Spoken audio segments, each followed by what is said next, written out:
Welcome to the Waiting List podcast. Tell us a story. It's like many things you start building from scratch. And then I'm like, wait, I really do like watches because you've seen so many watches that makes you excited. I think I really do like watches. Yeah. I think it's a great way to see if you are a watch enthusiast. Okay, hi everyone. Welcome back to another episode of the Waiting List podcast. I'm joined today with my co-hosts, Jacqueline and Daniel, and we have a very special guest today that needs no introduction, Mr. Eric Koo. So welcome. Hello. Hi, Eric. All right. So, Eric, I had previously thought about giving you an introduction to listeners who don't know who you are. But having read about you, I feel like you've done so much. So I didn't want to pigeonhole you into a certain category. So as the questions develop, I feel like listeners will just decide for themselves and have a better idea of you. Okay. But having said that, in a nutshell, I would say that you are foremost a collector, followed by a horological expert. I think that sounds super cheesy, so I hate saying that. And then entrepreneur. So firstly, would you agree with that? And if not, how would you describe yourself to someone that hasn't met you? I mean, I think the term horological expert is pretty cheesy. Pretty vague and cheesy, yes. Okay. But at the same time, I don't know. I have my hands in various pots, all related to watches. And it's something that I enjoy a lot. And I think what you said, being a collector first and foremost, is probably very accurate. And, all of the things that I do kind of stem from the fact that I am a collector at heart. And, these are things that I'm actually genuinely interested in. All right. That's so interesting because you didn't want to pigeonhole him. So you've asked him to pigeonhole himself. Yes, I have. But it's interesting because from all the information that you read about him online, I feel like we will all read it, take away something differently. Like for me, I wasn't so interested in asking him specifically about collecting, but more about his business stuff. So anyways, this goes on to my next question. So I want to kind of focus on my first attachment, my first exposure to Eric was actually through Talking Watches. I don't know about you guys. Talking Watches with Junkie. It was very early on in an episode. Yeah. And, I just want to say, it felt so good that, you were Oriental and into this thing, and it really resonated, made it easier for me to get into the hobby. And then to see somebody that was at that level, and in some respects, the way you were collecting, and I remember you had the original Reverso, then you had the Darth and all this kind of stuff, very varied, but clearly very knowledgeable on what you were collecting. I was just going to say it, to me, it also put some of the other guests that they had on Talking Watches in the shade a little bit, because at the beginning, aside from John Mayer, they did have a few, probably not on the same profile as what they have on the guest list now. And then you came on and it was wow, this guy's got MBNF and everything. And it was just super great to have that attachment with an Asian collector. It was almost like you were flying the flag a bit. Yeah. I mean, just wanted to get that in there.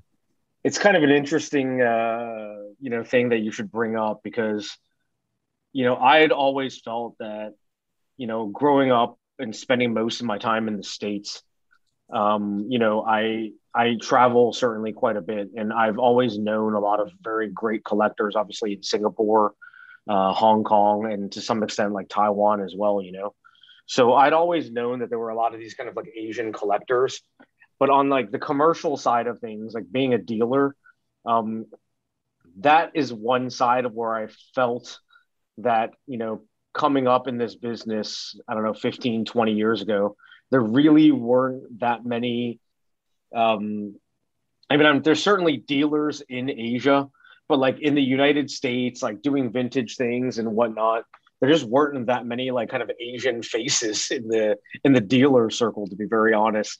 And I always thought it was a weird thing that I, maybe it was, one of the early ones or one of the few that were part of this central group or core of serious dealers that, specialize in vintage watches or even some modern stuff, So I was definitely very aware of the fact that there were not that many Asian faces that I saw around. But it's interesting to hear this, from your point of view.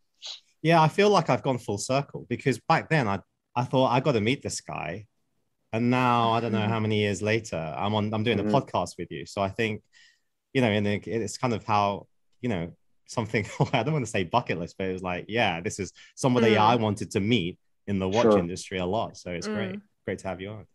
Thank you. It's kind of like lands nicely onto my next question, which was because I feel like being such a good host. Yeah, I am like learning from the best. Okay, because I feel like the term, do not ever insult Oprah. Okay?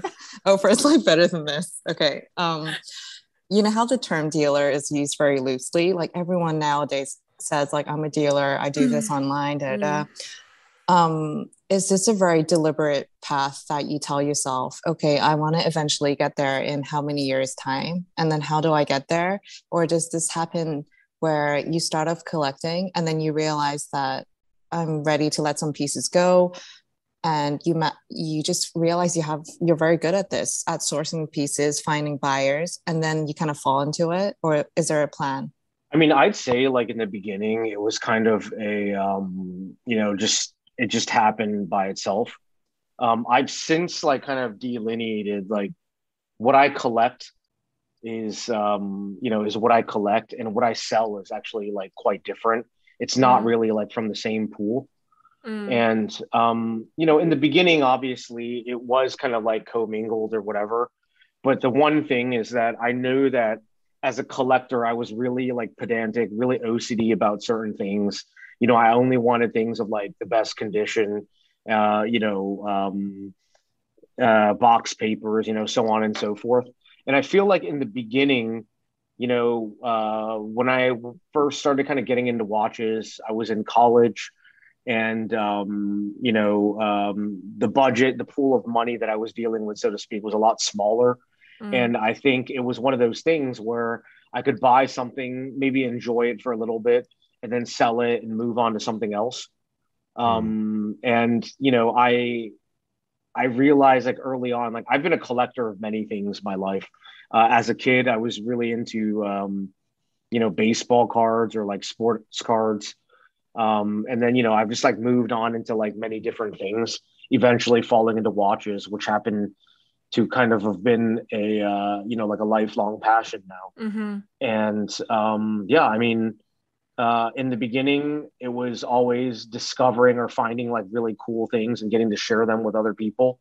But ultimately, I realized that, one difference too is that when I buy things for resale or for my business, right?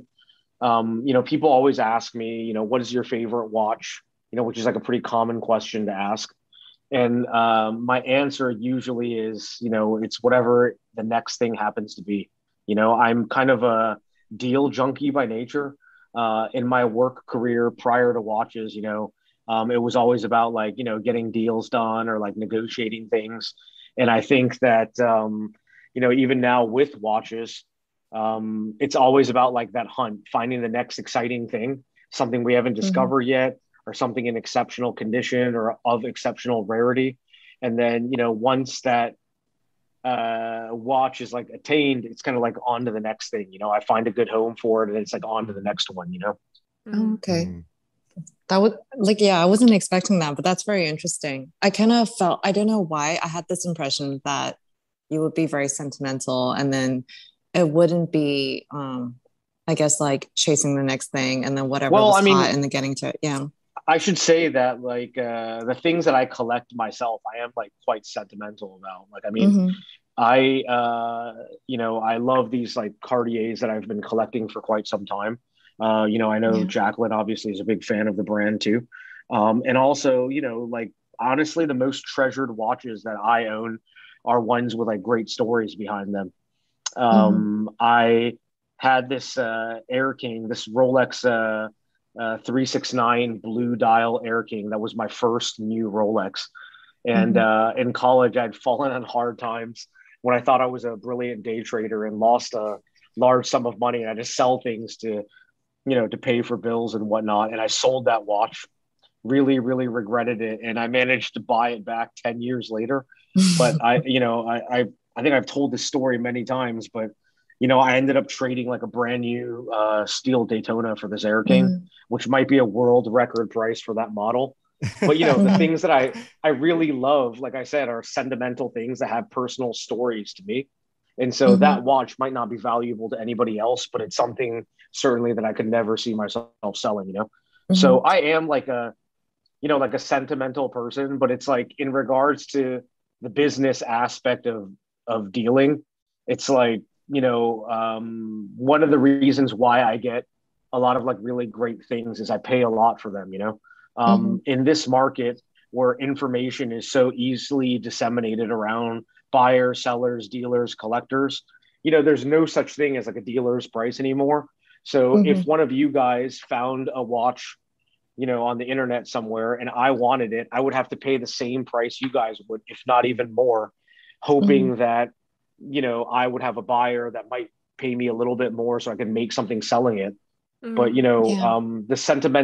the sentimentality of the watches and the romance about them is really about the stories behind them for me. Yeah, I wanted to ask you about, because when I read about that story about you losing your money in the stock market, I think my first question was, what did he study? Like, how was he so confident in his ability to trade? And for you to say, I'm going to bank on the stock. And then secondly, what was the actual lesson that you took away from it? Okay, so there's actually, I can give a lot of specificity about this, but this was, I want to say, in the spring of 1988. And so I went to college at Berkeley in 1997. And my dad at the time gave me, I think, I don't know, 2 semesters or 2 years or something, like a bunch of money up front, which was the largest sum of money I'd ever had in my life. It was around like $30,000. And he says, hey, you're in college right now. You need to learn how to be independent and manage your money. So I'm giving you whatever it was, a year, 2 years, 2 semesters, whatever it was. Here's this sum of money. You can do whatever you want, but I'm not going to give you any more money, until, whatever, a year later or whatever it was.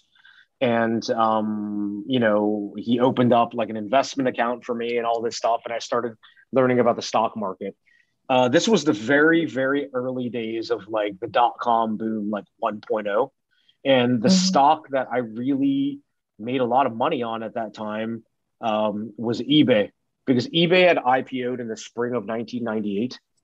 And it's getting a little more hazy, but if I recall, like, the stock was priced at like $30 a share or something. And then when it came out, how like big IPOs always pop the first day, right? So when it started trading, it was at like $50 or something like that. And I didn't have any access to the IPO share. So I just bought on the market when it first came out. And then it was like $50. I put in like half of my money, which was like $15,000 or something, buying it.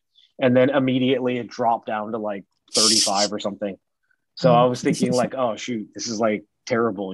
I honestly, at that time, knew nothing about stocks. Then the stock like went insane. It went from 35 to, I don't know, like $300 a share, almost 10x in a really, really short period of time. I mean, I'm talking about like 3 weeks or something like that, because every day it would be up like $20, like, oh, up 80% today, up 80% today, up 70%. It was insane. So, when it was at its low point, I think I doubled down and put the other $15,000 in and then had like a ton of eBay stock, right? And I took that $30,000 investment and wrote it up roughly to, I don't know, like 380,000 or something really like insane. And then at that point, I was like, oh, I'm feeling like I'm on top of the world. I'm like this genius and all this stuff. And then I started like looking at like cool things to buy, right? So what do? The first thing I do is I go to like the Porsche dealer, and instead of just buying a car off the lot like anybody would, being 18, I was like, you know what? I'm going to tailor make a car. So I ordered this like bespoke 911 that was in this titanium gray color, and I wanted oxblood leather seats inside. And it was actually really funny because if any of you guys are car people, you'll know that the big thing that happened in 1998 was they went from air-cooled Porsches to water-cooled ones. And then had I just bought one from the lot, it would have been worth a lot more money right now. It was a 993. And I actually ordered the newest 996, which, you know, now they've started going up a little bit in value, but, you know, for 20 years, they were known as like the worst 911 ever made, you know? And so, you know, long story short, I put a $2,000-$3,000 deposit down on that. I started looking at other cool stuff to buy, like watches, clothes, shoes, whatever, all sorts of stuff. And actually, it wasn't at 300 at that time. I don't know. It was like 200 something, right? And then I was like, in the United States, in the stock market, when a stock IPOs, there's a 30-day lockout period, meaning for 30 days, like you can't play option. There's no options trading available on the stock for the first 30 days. And then in my mind, for some reason, I had thought that the price was like fully priced and that it could only go down from there. So then the first day that options trading was available, I went in, like bought all these like puts on the stock, like, you know, shorted the stock, whatever. And then that was when it went from like 170 to like 300 something or 400 a share. So I literally lost all of the money. I didn't have the Porsche because I only paid a deposit on it. You know, I was just joking, like I obviously had to ask my parents for money sooner than later, but I tried to hold out as long as I can. And my friends and I kept joking. We were calling it like the IMF bailout, you know, because I kept like holding off as long as I can. I remember like there was this like place called like Noah's Bagels, which is like a bagel shop, right? I was buying like dozens of bagels to eat for like a week because I had to like save money and make it last as long as I can, you know? And then so finally I just had to, you know, call my parents and ask for more money. And then they were like, obviously like pretty pissed off. But then, you know, my dad saw the comedy in that and it was okay. But, you know, it taught me a good lesson. You asked me, what did I learn from that? Is that I'm not a stock expert. And, you know, you should, you know, like the stock market really is like gambling. And I think, you know, fortunes can be made, but fortunes can be lost very easily as well. Yeah. Agreed. Do you still look at eBay stock nowadays? No. I mean, it hurt so much from that. I think I stopped looking in like 1999 or something. It was just, I couldn't look at that anymore. But, you know, what it also taught me is for me, like, you know, investing in the stock market is a thing that a lot of people do. But I realized that, you know, and it also goes with collecting too. Like, I'm not really like a hype buyer. Like stocks I see as kind of like a long-term investment vehicle. So I buy things, you know, I'll look at my portfolio, but like I just put them away. And, you know, I only sell stocks like when I rebalance the portfolio or, you know, when I, you know, take a loss or gain at the end of the year or whatever. So it really taught me, I think, a lot of discipline and taught me to have like a long-term view on things, you know, which are also lessons that can be applied to collecting as well. I was going to actually go on to that. How about the emotional side? Because, you know, you're young, you went through that super high and potentially buying all this stuff, which everybody wants at that age.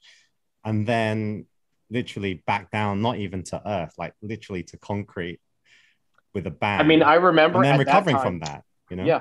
I remember at that time, I had like a quote unquote full service brokerage account. It wasn't like E-Trade. It was like, you know, before like internet trading was really a thing. So I had to call my broker and place all these orders.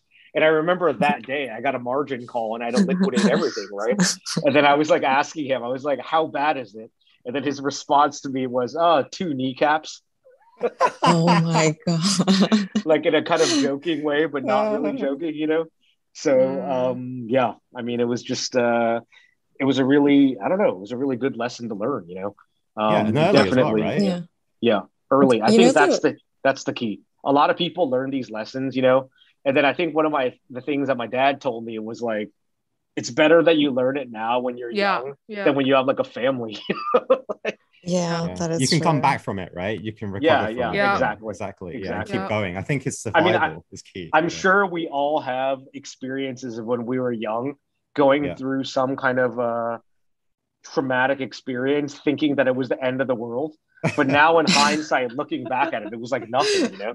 Yeah, dude, Yeah. like forget about losing money. I used to get like that when I broke up with a chick.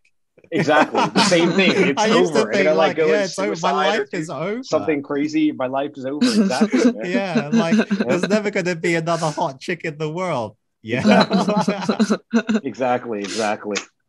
So yeah, I mean, Right. it was a good lesson to learn early. Yeah. I want to move on to more about just dealing vintage pieces. This is something I've always wondered because I feel like to understand vintage pieces, but correct me if I'm wrong, you actually have to have access to it. Like you have to see and touch it and experience it. And then through your experience, then you can compare it. And then you can be like, this is better condition, this isn't. So how do people who don't even have access to vintage pieces, like how do they actually get into this business? This is really a difficult thing, and I completely agree with everything that you said. Mm-hmm. I know like the first vintage piece that I bought was, it was like a red Submariner. And at that time, this is again, mind you, like the early days of the internet. So I feel like nowadays, literally everything is on the internet. You can't touch and feel, but there's so much information out there, and you can look at so many things and, kind of help you make a more informed decision. In the early days of collecting for me, I could look at, there were some pictures on the internet and some information, but it was really in a limited capacity. And Mm-hmm. you're right. I mean, you just don't know what to expect, and you need to see a lot of things in your hands and, touch and feel them before you can, kind of realize what a nice piece is, what a bad piece is. And, like that first watch I bought from this show, I flew to, I think it was in Ohio. I was, my girlfriend at the time was a student at Oberlin College in Ohio. And I flew out to see her and then went to like a watch show there as my first one. And I remember I had, I don't know, $4,000 cash in my pocket. I was like so excited to go and buy something. And I had read about like, red Submariners on the internet. So I went and I found one at the show.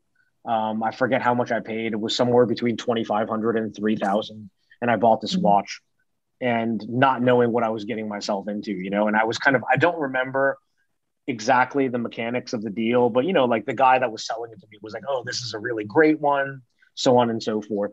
So I got the watch. I was super excited. And then I left the show and then I went outside to my car. And then outside in the sun, I was like looking at the watch and I was like, I didn't like notice these spots on the dial inside.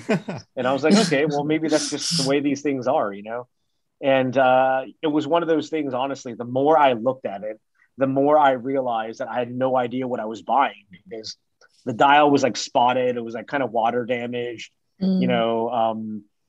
at that time, it wasn't as big of a deal, but it was like the bezel insert was changed. The hands didn't match, all this stuff. And I was like, kind of by that night, I was already like disappointed with myself, And That was fast.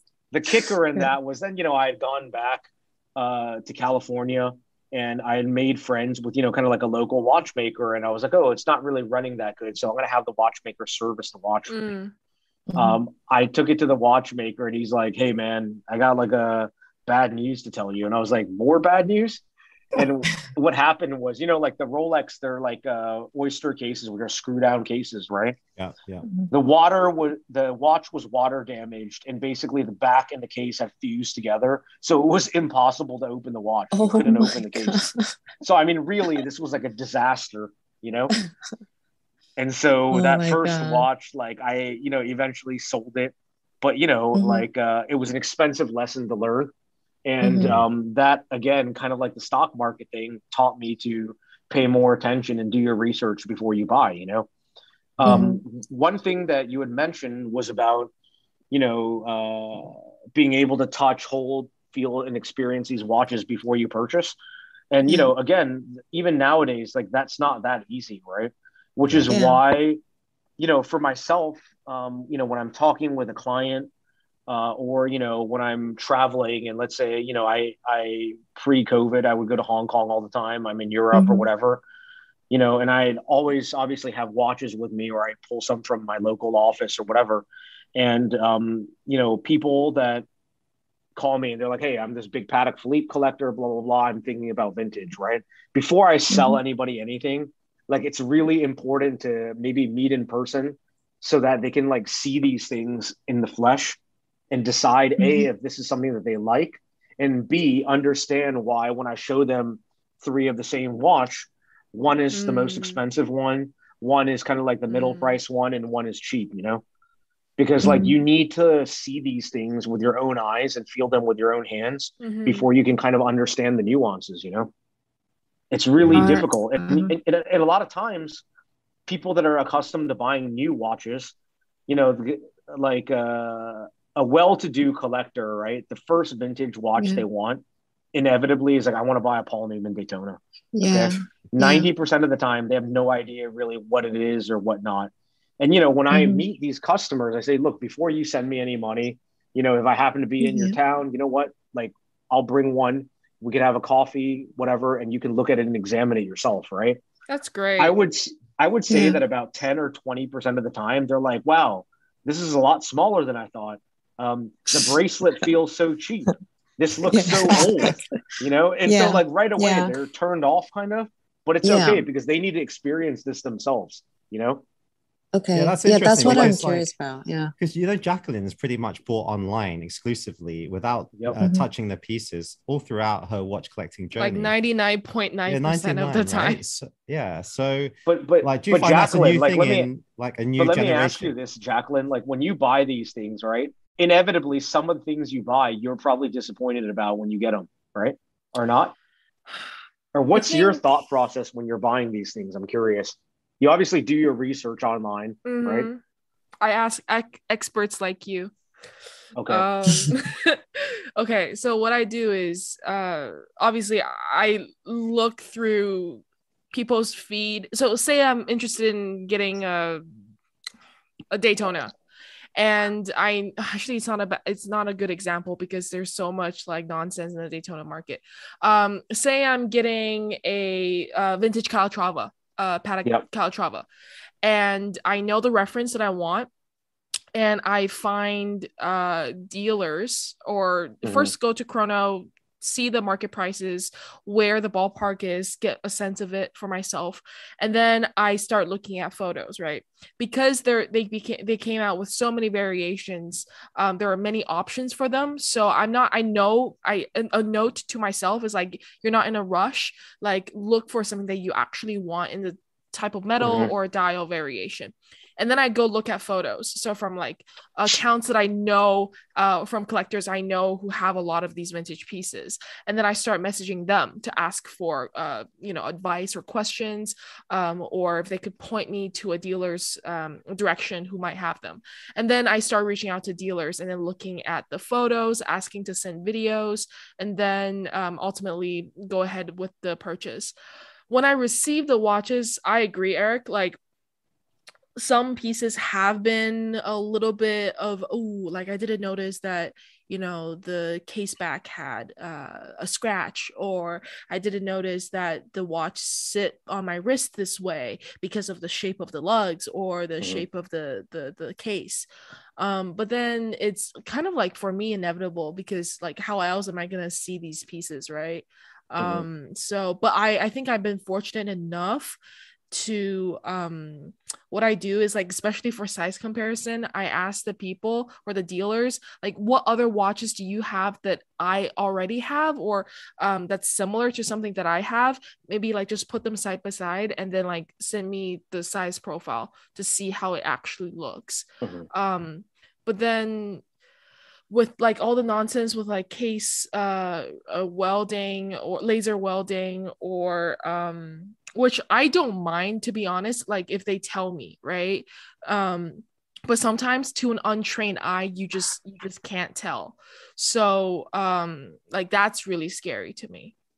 Yeah. But have you bought a watch, sight unseen, and then when you got it, I don't know, your first impression of it is negative as opposed to like you're happy? Most I'm happy with. Okay. you looking for some wood? Which one am I unhappy with? I think. I mean, it might not be like there's something wrong with the watch. It's just like, you know what? Now that I have it in front of me, I don't really love it. You know, it could be something like that. Okay, I do have to say this, like the Daytona, when I first saw it in person, like that, I actually was able to see in person before I got it, and it is a lot smaller than I thought. But it wasn't like a negative thing. I actually liked the size of it. I thought it was very cute. Cute is not the right word, but you know, like unexpected. Yeah, I can't think of. Let me get back to if I can think of something that's like, oh, like I didn't expect to see that. I'll let you know. While you're thinking about it, I have a question for Eric. Like what you said earlier was documenting from the purchaser side, right? As you were gaining knowledge and you realized when you bought this Submariner, you saw these blemishes. But how about when you started dealing, you couldn't have gone from no knowledge to suddenly like, or intermediate knowledge to high level knowledge. Have you ever been in a situation where you've sold something and then many years later, or you've gained that extra knowledge and thought, oh, back then, you know, I sold that piece, you know, that had this problem and I didn't realize, and how'd you get over that? You know, because I had, you know, the trial by fire and learning by losing your own money kind of thing. I was always like quite careful. And I'll say that in those days, like, you know, the thing that I always loved was Rolex. So the epicenter of that world was at that time, the vintage Rolex forum. And, you know, nowadays, a lot of information like comes out of like blogs, right? And blogs are really like a one-way exchange of information. It's like the writer writes something and we read it. You know, the comment sections are not really always that active if there are comment sections or whatever. And I think that at that time, there was a lot of sharing of knowledge. Like we would somebody would post a picture of something, right? And then there'd always be somebody be like, hey, this is wrong because this, and this, or this is good because of this, and this, you know? So I wasn't dealing in anything kind of like above my pay grade at that time. You know, I can tell you, like, for example, the first Paul Newman Daytona I bought was, you know, maybe like a couple of years after that or something, like around 2000 or 2001, something like that. And at the time I bought it, it was a 6239 black dial, and I found it on eBay. It was $23,000 on eBay. Then I negotiated with the seller to buy it for $18,000, and I flew over to meet him and I bought the watch. I like meticulously researched online about Paul Newman Daytonas just to look at pictures, you know, not research like identifying tricks or whatever, because that stuff wasn't really on the internet, but just comparing photographs of, you know, what these things were, until like there was a point that, you know, I felt comfortable in spending that type of money to buy it, you know?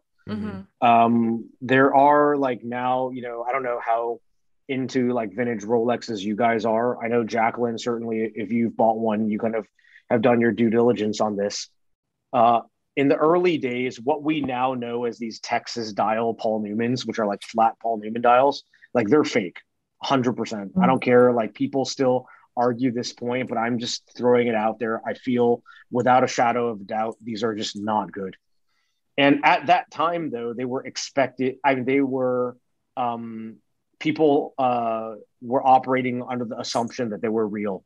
And it was a common thing that everybody thought they were real. It was not even debatable at one point, you know?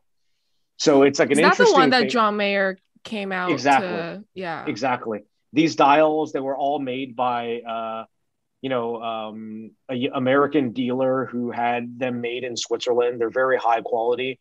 But when you analyze them kind of forensically compared to known, quote unquote, regular Paul Newman dials, they're a little bit different. The construction is different. You know, the Singer engraving on the back is done differently. The little nuances that the real ones have, these just don't have, you know? But mind you, like these were probably made in like the mid to late 1990s. And at that time, when a Paul Newman dial versus a normal dial Daytona, there was a differential of a few $1,000s, not that much.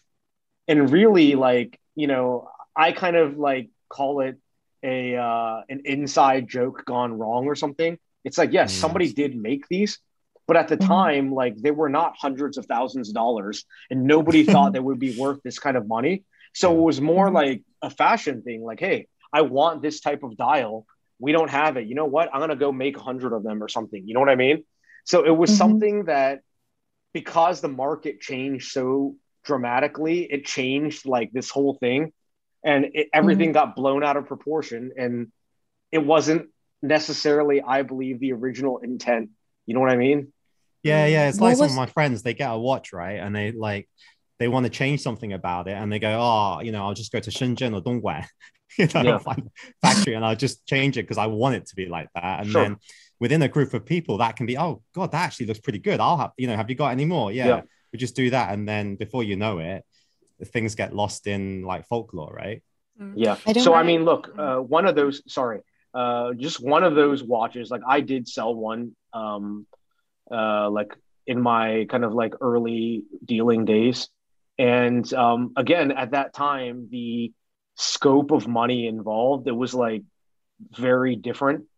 And the guy that I sold it to, I don't know if it just, he didn't understand like what I was telling him, but like I tried to buy the watch back before, and he was kind of like, I don't want to sell it back, like I like it. So I was like, listen, I just don't, they're not, now, when you look at an auction catalog, right? Sorry, this is a long-winded story, but basically another thing that, we talk about looking at things from a forensic point of view, you have auction catalogs from the early 1990s when they first started putting like full color photographs of the watches in there. Prior to that, some of the catalogs were just text and like only cover lots or like special watches warranted a photograph. You'll find that these like fake quote unquote Texas dials, they didn't exist in auction catalogs until like around 1999 or 2000. Prior to that, they were never in the catalogs. So that tells you that they just didn't exist prior to that, And then, auction houses have sold many of these things. Yeah. If you ask any auction expert, this is like the bane of their existence, because they sold these watches. There's a gray area about liability, blah, blah, blah. And, what has happened is that the lawyers that they hire and pay millions of dollars a year to, have been able to like craft the terms and conditions in a way to kind of absolve them of this thing. Because if you think about it, an auction house, they are selling things, but they are like a middleman, right? So, you're relying on their expertise, but if you look through all the terms and conditions of their catalogs, it's really buyer beware. You have to make your own research, due diligence. And they have this clause, I think, in every auction company where they call it like the change in scholarship clause. And what that means is like, hey, for example, these flat Paul Newman dials, everybody thought they were real at one point, right? Then there was a shift in scholarly knowledge where everybody thought they were fake. So if that's the case, the Texas dials are flat. The Texas are flat. I think like you bought a Paul Newman recently, right? I saw you post one, or is that just pictures of one, or do you have one? I bought it a couple of months ago. Yeah. Okay, so you'll notice that the edge of the track, like the black, I think yours is a black Newman, right? So the white part of the track, the white part of the track, and then to the body of the dial, it's like there's a step. It goes up, and then the sub dials are down again. Yeah, sunken. Yeah. Yeah. So now I'm really scared, man. Yeah, I can look at it. Yours is fine. If it was something wrong, I saw it on Instagram. If there was something wrong, I would have messaged you. Yeah. Okay. But basically, like, yeah. I have a question. Sure. And I don't know if you'll be able. I don't know, like, we won't name names or whatever. But there is a very big vintage Rolex account. I know Instagram. what you're going to say. That's why I want to ask, why can't we name that person? Because it's a legitimate business he's running. I was about to ask the same question. Wait, is it the guy who makes the watches? I don't know. I was going to ask Eric what he thinks. Like, yeah, the guy who makes the vintage Rolexes with the different parts. Oh, no, Which account? not that one, not that one. No, that's a fake. That's a fake. Like that's someone actually puts together like Franken Rolexes. No, but I was gonna say there's an account on Instagram. He's very well known, lots of followers, and he is known to always post about these prototype dials, right? And then so what's your opinion on it? If it's not a too much of a sensitive topic, because I know it's highly debated amongst like collectors and dealers. The story about the prototype dials is that they are, I mean, it's like semantics. Okay. What does prototype mean? What I can tell you that I know about these dials is that, there's a dial manufacturer that made these dials for Rolex. It was called Singer. Okay. Swiss company, they make components for watches. Their components they make happen just to be dials.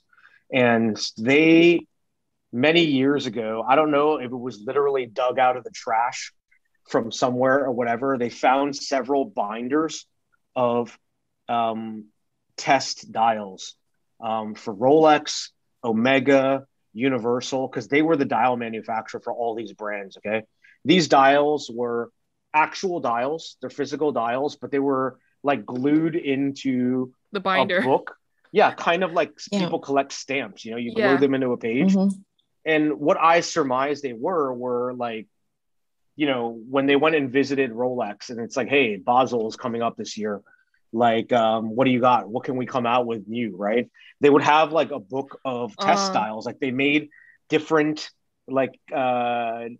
style dials, different looks to see what they wanted to make and order or whatnot, right? And Rolex might be like, hey, this dial on page 5 that has a code like 1152 or something. Mm-hmm. This is one that we'll take this, we'll take that, and then put these into production. And the other ones were just samples, right? So those dials, like, I mean, at some point, collectors got their hands on these like binders. And look, I love a good story. I think these are very interesting things. It's not me to judge like what people value them at monetarily. Obviously it's like in the eye of the beholder, right? Like, for example, cars, when you have like prototype, I don't know, cars or even like sneakers, right? You have like some test pairs. Those are worth a lot of money, And then some people might say, well, they were never produced. They were only samples, so I'm not going to buy them. So it's really in the eye of the beholder. Some people value them very high. Some people don't value them very high, but neither party is right per se. But those dials definitely are genuine in the sense that the story behind them is exactly what they are. And it's up to, the listener here to decide if they value that as something interesting or they don't, Yeah. So that means like if that binder existed and then collectors got their hands on the dials, but now those dials are in watches, then it means like they were reconstructed with well, I mean, I think the people that have occasionally sold those watches, and there was one or two that had popped up at auction houses too. Philips sold this weird like Tudor prototype, from that same series. And I don't think anybody is deceiving anybody in saying that the watches were born with those dials in it. I mean, it's very obvious that they were never born in those watches. But you have to remember that these industrially like Rolex is what I consider an industrially produced brand. It's not artisanal, okay? Patek Philippe straddles the line of like industrially produced and like kind of craftsman production, But Rolex for sure, these are like, they're the pinnacle of industrial production, but they're industrially produced watches. And as such, like, especially in the early days, they don't have records of like, hey, this watch is born with this dial, it was born with silver dial, a black dial, or a Paul Newman dial, And any vintage Rolex dealer that says that I know for a fact that this watch was born in this dial was born in this watch, they're probably lying to you. Unless they own the watch from when they got it, they're just lying.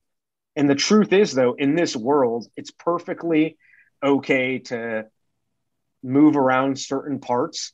To me, the threshold is like, as long as they're like period correct, like if the serial number range is right, for a certain dial type or whatever, I think this is okay, because it could have been switched before you knew. And, if you switched it, certainly if it were me, I would disclose it. But you know, like even when I'm buying a watch, let's say at auction or whatever, I know that this happens and I'm okay with that. And I'm okay with like, you know, I'm okay with that, if that makes sense. Yeah. You know? Yeah.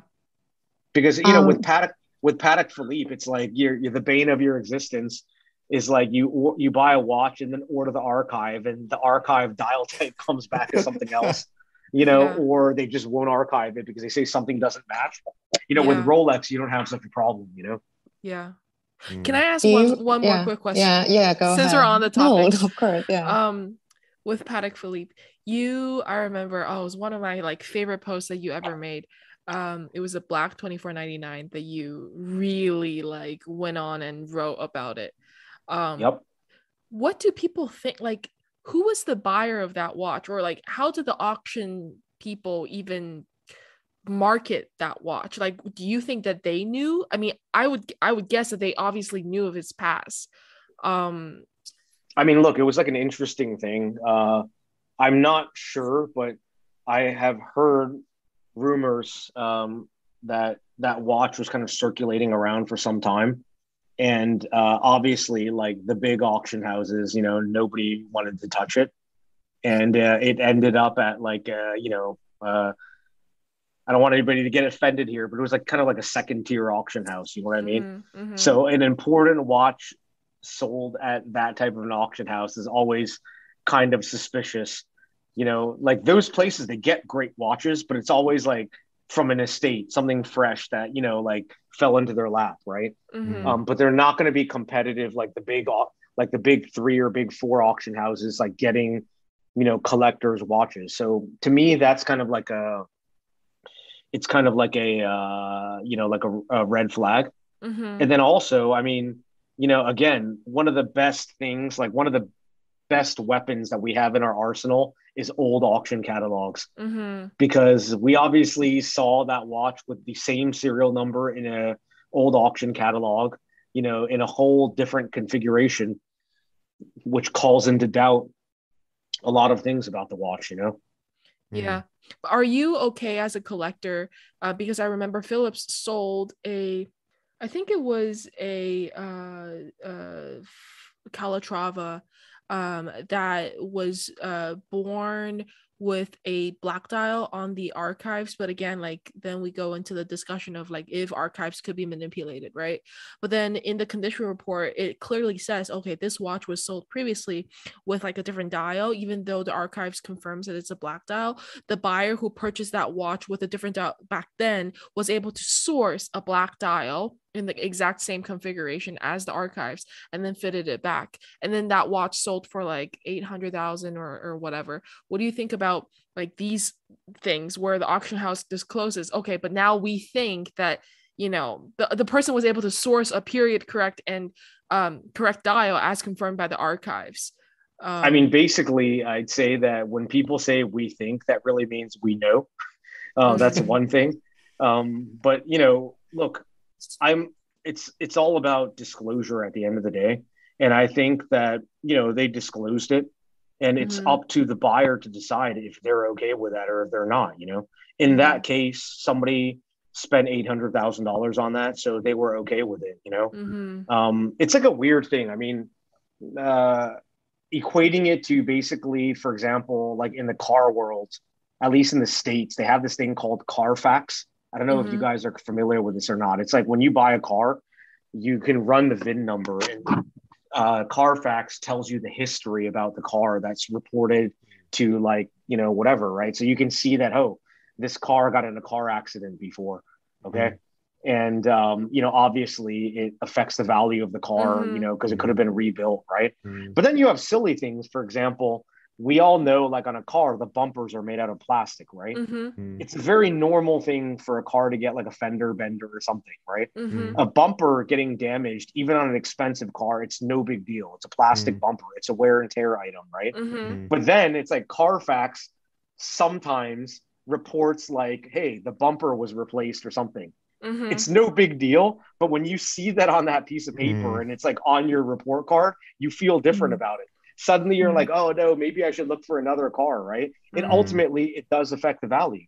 I mean, if that watch that you're talking about, that that black Calatrava or whatever, maybe if it didn't have this problem, or we didn't know about the problem, maybe it could have brought $1 million or something, But I do think that in some ways collectors have been taught like the wrong words and the wrong way of collecting things, because and I'm speaking from experience, and especially with, let's say, like high level collectors that I meet in Asia, like Asian people like us, I guess. Like the first thing is like Asian, these are all generalizations here, but when I usually meet like a new collector, they're always like, oh, I will only buy something if it's box and papers. I will only buy something if it's unpolished. I'm telling everybody, this word unpolished is like bullshit. It's like 95% of the time they're wrong, first of all. And second of all, if something is done right, like you don't even see it, 95% of the watches that circulate around purporting to be unpolished, unfortunately, they're polished, and it's just like, collectors, like, I don't know if they think that by saying these things, like you're telling somebody that you only collect like quality, but it's not necessarily true, because you can buy like very great quality watches that don't have papers. You can, some of the best watches, the rarest ones, have been polished, I mean, if you think about, let's say you find a $24.99 fresh to the market, okay? If the watch has been sent back to Patek Philippe for service, or any watchmaker, part of the normal service before these things were collectible was to polish the case to make it look nice, So unless you were the owner of a watch from the get-go, how can you assert these things as fact? Yeah. That makes a lot of I'm just sitting here like having a lesson here. Yeah. I'm just amazing. like, oh my God. Yeah. I'm like, I feel like I'm in university. I'm like, no, really I've got to listening say, and like having Eric on the show is the first, like, no, that would sound disrespectful, but where we've had somebody that is supposed to be horological expert actually calling stuff out as it is, and really coming across like, whoa, like I'm just blown away. I have to ask this before the word forget. expert with anything is always like a weird thing. I always like feel weird when somebody throws that in, but anyways, go ahead. Do you remember, I don't have the reference number, but do you remember there was this thing with the blueberry dial, a blueberry? The blueberry bezel. Bezel. On a 1675 GMT. So is that true, or is that one of those cases where someone got it made? So again, this is like quite a controversial thing. My personal opinion, based on some facts that I know, is that they have an origin from Rolex. I'll say that. And because I know that a long time ago, when these things first came out on the market, they were like really cheap. They were trading hands at like, I don't know, $50 or something. And, I'm sorry to say, but the source of this was like somebody that worked at Rolex, like on Fifth Avenue, like in the service center. And I don't know if people were quote unquote digging things out of the trash, if they stole things or whatever it was, but they were coming from what people know then to be like a reputable source. Like basically, I mean, in simple terms, like they came from somebody at Rolex from Fifth Avenue, like in the service thing. Okay. So whether there were something that, like, it could be something that Rolex ordered, they didn't pass QC. They just had them there. They were used as service parts. They sat there, whatever it is. I'm not saying that they were made, like that story about them being military issued. That's probably BS. Okay. But like, I just know that these things are that the ones originally that, we know to be like real, like they did come from a Rolex source. So, again, some spin has been applied to it. And, these things were like a few $100. They're pretty. They look, they're blue color. They look nice, whatever. Then one day, one was on eBay for like $20,000 and somebody bought it. The prices exploded, I mean, I know people in the United States, dealers that will not be named, that they had like 20, 30, 40 of these bezels, and they bought them when they were $50, you know? So I don't really, if this was like a scam, this is way too long of a con. I mean, it's like, let's print 500 of these discs and wait 20 years. I mean, it just doesn't make sense to me. You know, I can't explain what they are, but I feel like, you know, they're definitely, they have some source related to like Rolex, you know? Okay. Yeah. Can we talk about the current watch market for a second? Sure.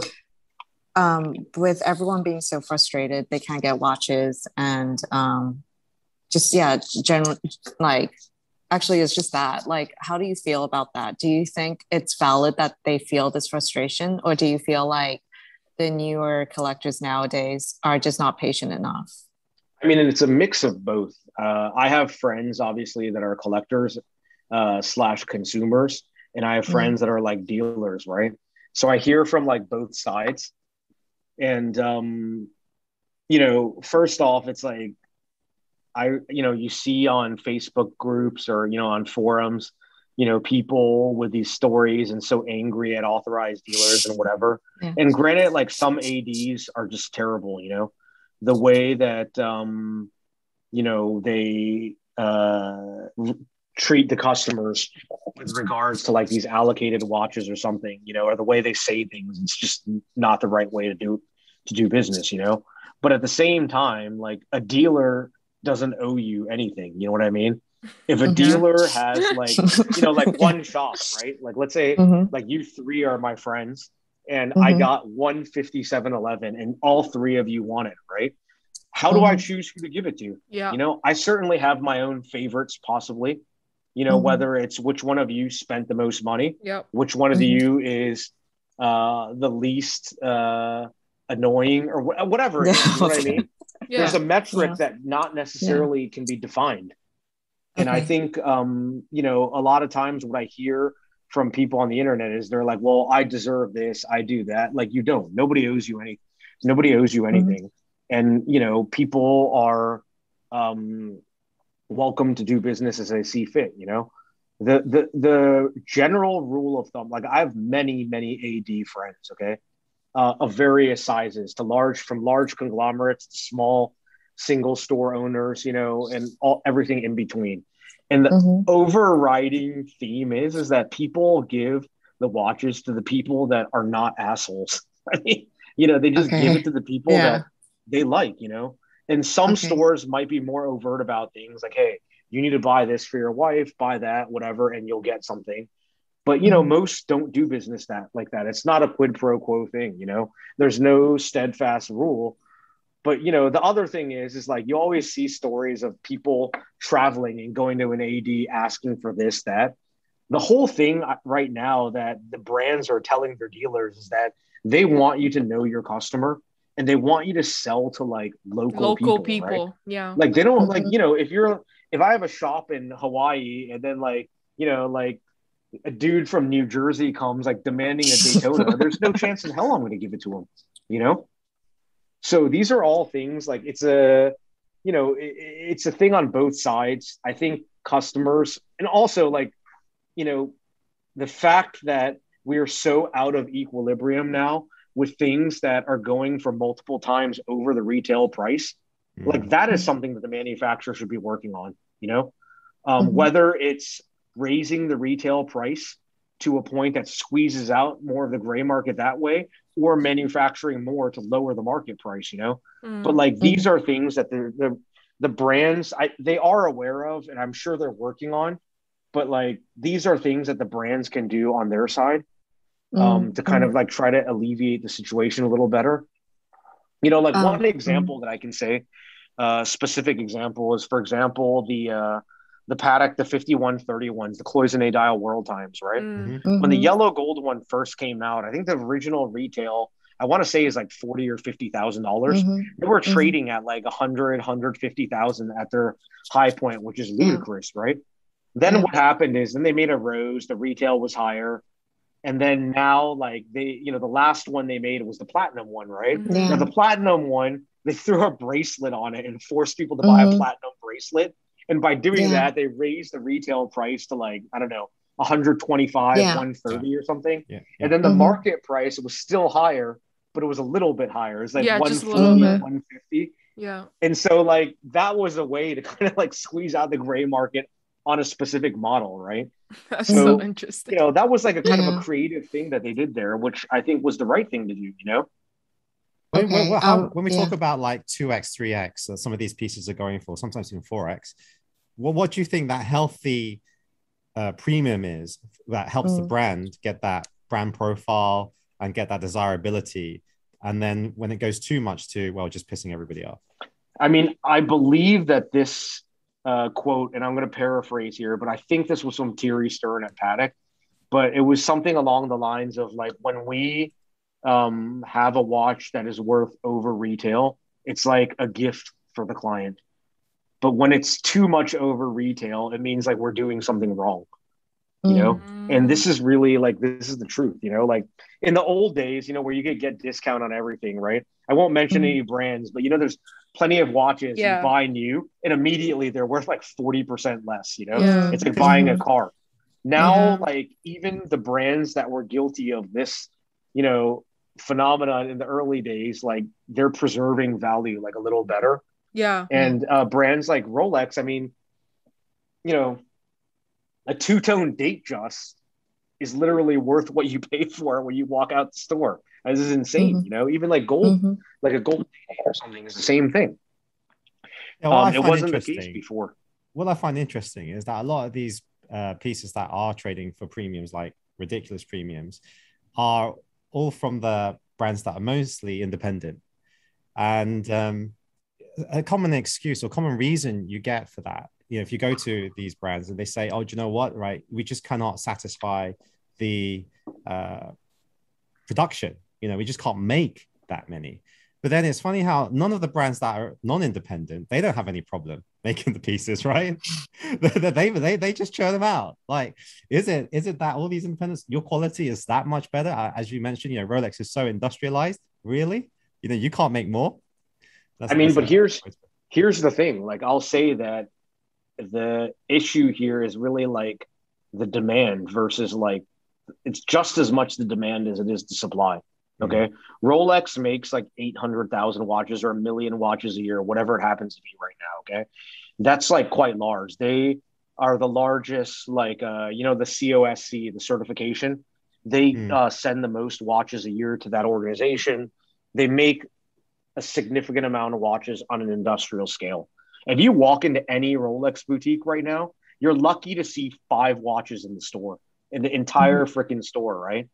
So it's not really that they don't make enough watches. The demand is really strong, you know? And one thing, I'll give you an example. It's like, again, this was, I don't know, I think this might have been from like an authorized dealer friend of mine in the Rolex family, or it could have been somebody from Rolex that said this or whatever. And this is from a few years ago when these issues really first started, okay? It's like a brand like Rolex, like they know that, like, let's say this year they had a really great year and the sales are up like, I don't know, 50% or something, right? They're not going to increase production 50% next year because they want to always be growing. So they don't want one year suddenly like, hey, we have to cut production 20%, you know, because that's like not a healthy way of like a long-term business. A long-term business is all about slow and steady growth, you know? And so what happens is like, let's say in the last 5 years, every year Rolex increases production 10%, okay? The problem is demand is growing like 30%. So instead of like getting like 10% more product up there, you're really getting 20% less product out there. You know, this is the problem that those brands have. I'm sorry to say, but like, you know, people covet Rolex a lot more than some unnamed brand from like a luxury group or something. You know what I mean? Like, it's just that cachet because like you said, independent big brands, Rolex and Patek, obviously, these are like the 2 big guys, right? What do they do different than the other ones? It's because they're like mono brands. They just make they just make one brand and they put all their effort into that. And then that all their marketing effort is into one brand. All their production effort is into one brand. They don't have like 5 kids to feed, you know, and 5 kids to promote and all this stuff. So I really think it's a question of desirability just as much as it is just a question about, you know, production. Yeah, very well. All right. I mean, it's Last crazy, question. right? Like I know in Asia, I'm sure you guys, you go to a Rolex boutique, there's some, like I was in LA at the big Rolex boutique in the mall in Century City. They have like a huge long glass wall with display cases. There were no watches in the case. Yeah, it's quite bad here. I don't think people go to Rolex boutiques anymore to look at pieces. I think when They people don't. want the pieces now, they talk to somebody on the phone and They say, don't. "I want this piece." And then if they ever do go to the boutique, it's to pick it up. If it, Yeah. that's the only reason why you'd go, I think. Yep. But there's Exactly. still, yeah. I went to two Rolex ADs in Vancouver, one in Richmond, one in Vancouver downtown, and basically I was just like scoffed at. Well, first of all, I walked into the store and the lady asked me, "Is it for you or someone like a friend?" I said for me, and then like she escorted me to like the 28mm two-tone Datejust, and then I was like, "Oh, I'm actually looking for something different." I really wanted the green OP. And so I was like asking her, yeah, I know how hard it is, but I don't mind, if you put my name on the list. I live locally.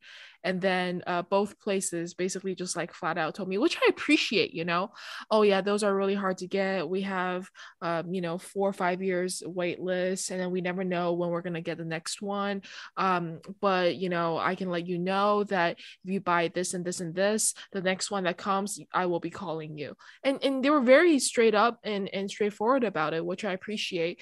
But I can't lie, like because Eric, I started buying vintage and from online, never really had an experience of buying new. It left like a sour taste in my mouth. Because here I am, like someone genuinely who want the piece to enjoy, and you said that there's like no stock, which I understand, and then you go on Chrono and there's like 20 pieces for sale at any given time that you look it up. So yeah, but yeah, they are. It's tough. I mean, I always try to look at it from both sides, right? So you think about, I mean, like on the reverse side of this, it's like a store, like whatever the boutique there or whatnot, right? Let's say they have 15 staff, okay? A good dealer, I mean, like, look, they might get green 41 or whatever, 36, whatever particular one. Like, let's say they get half a dozen of them, right? There's 15 salespeople, 6 of them a year come. That means like, what is that? 33% of them can sell one or whatever, right? And then some salespeople are better than others. So there's all these factors. Like you could have been talking to like the lowest person office on the politics who only gets to sell like 28mm two-tones. Like there's no way in hell like you're ever going to get one talking to that person unless you buy like 18 different things, Now I do know that Rolex, they don't like people being overt about bundling. Like if you do this, you'll get that. So like that wasn't the right way for that salesperson to say this, Okay, but at the same time, like, So for people listening, would you recommend, like, say if someone were to want to buy a modern watch and then they walk into an 80, like, would you recommend maybe like taking the time to observe who is like a good sales? No. I mean, like if you don't have like an existing relationship with an AD, I don't think you can go in and be like, I'm going to start a relationship and get this Daytona. You know what I mean? Like that's just not really a reasonable expectation in my point of view. I always use this phrase, like I'm always like, it's all about like feeding the meter. Okay. Like you have to take good and the bad. And sometimes you need to buy, like a couple other things, nobody's forcing you to, but you do need to. But again, this brings up another point for me. And even as like, if I put my collector's hat on, like I obviously have a lot more connections and networking, whatever, than an average consumer. Okay. But even I know, like if there's something that I want that is very difficult to get or is really highly allocated, if I really want it, I just have to buy it and pay the market price, Yeah. If you think about it, I don't know, like a color dial OP, what is that, like 6,000 US, something like that, 6-7 grand, right? It's like, okay, if they make you buy like a two-tone 28 and something else, like you might as well just pay the market price and buy that, Yeah, so, exactly. Okay. It's a tough situation. Question. There's no ideal solution for that. Yeah. What are your thoughts on the AP Panther Because and do you think like the reaction like everyone was giving was like a bit over the top, or do you think it was warranted? I mean, look, I think that ultimately your sales are like the proof in the pudding, right? And then everybody, not everybody, but a lot of people made fun of that watch. And then the same dealers that had these vitriolic knee jerk reactions that day are the ones trying to sell them now for like $500,000, you know? Mm-hmm. Mm-hmm. Um, I was previewed the watch, you know, like maybe, I don't know, a day before launch or whatever. And, you Mm-hmm. know, like, look, I appreciated that it was a smaller size concept, which I do like. Mm-hmm. I'm not so sure that I'm the biggest Black Panther fan, so that I would spend $200,000 with a watch with like the Black Panther on it. Yeah. But at the same time, you know, it's a novel thing that they did. You have to give them props for doing something like that. And you know, it was a nice looking watch that was kind of interesting. You know, for sure, not everybody's cup of tea, but that's okay. But they did And Mm-hmm. put on a good show with the auctioning off of of the course, it was like really entertaining. yeah, it And was. you know, it was one of those things that obviously there's a bit of Hollywood in there and whatever. Yep. But Yep. you know, ultimately, like, dude, who got hurt here? Like, why is everybody so like Yeah, upset and butthurt about exactly. this? You know? Yeah. Like, you know, one thing I'm sure you guys see, it's like the internet has become like a really mean place because people just like write like mean ass things in the Mm-hmm. comments, Mm-hmm. all sorts of stuff like that, you know? Like, I'm Mm-hmm. convinced that if people had to post things with their real names and their photo, Yeah. like people would be Yeah. a lot nicer, you know? Yeah. Yeah. So, I mean, Totally I thought agree. that the vitriol was kind of unwarranted. You know, kudos to AP for making that.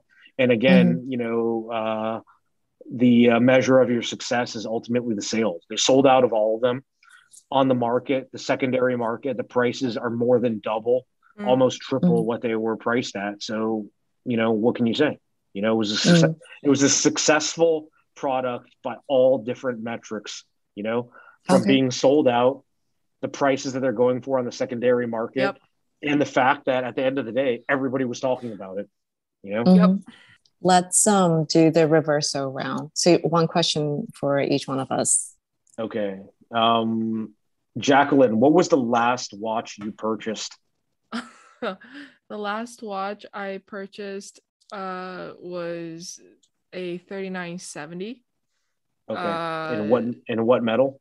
in platinum Okay. with a black dial. And why did you purchase that watch? Oh, why did I purchase that watch?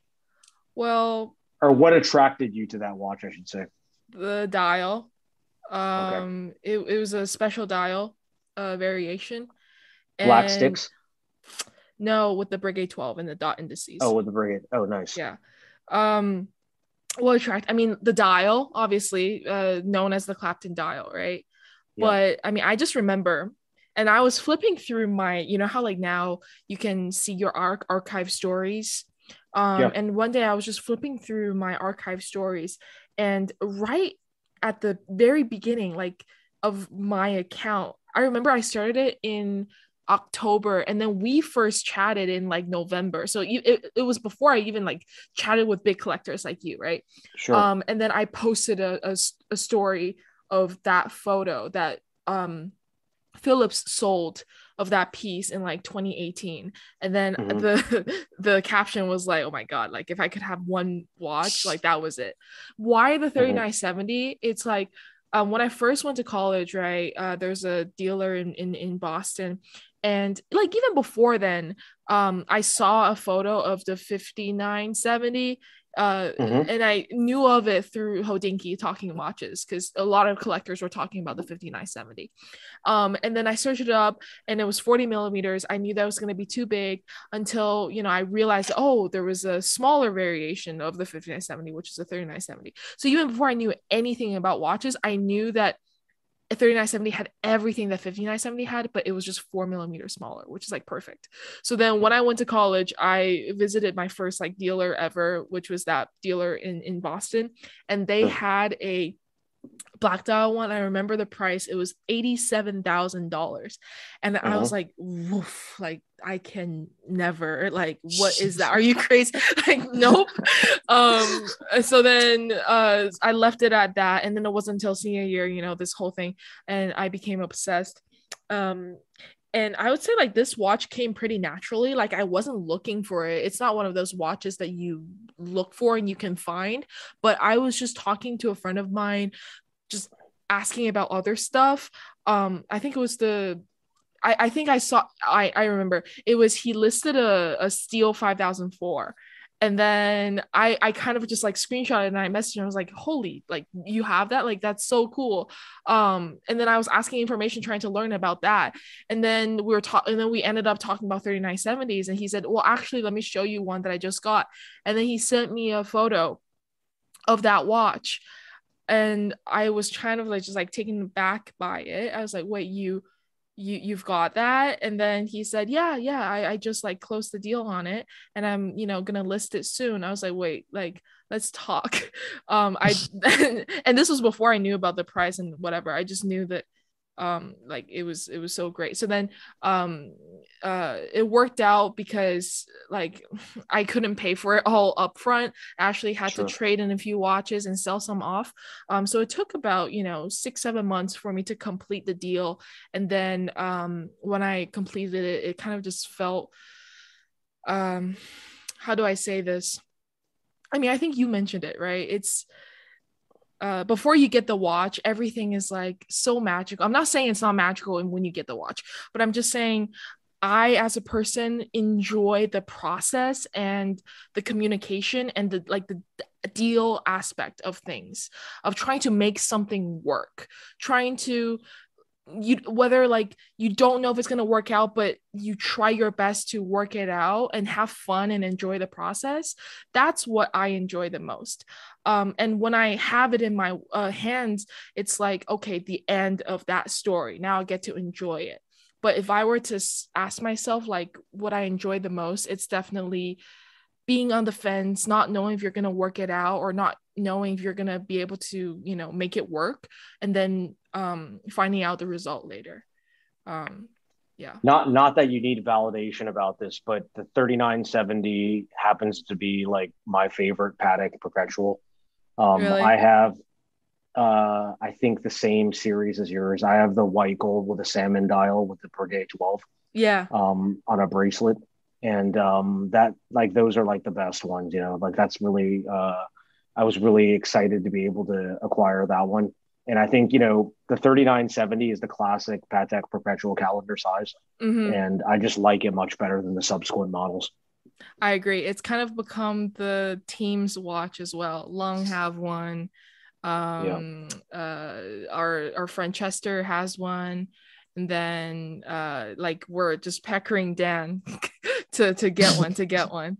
So yeah, it's great. Like Lung, right? It's great. Yeah. You got yours yet, Long? No, so I pick it up when I go back.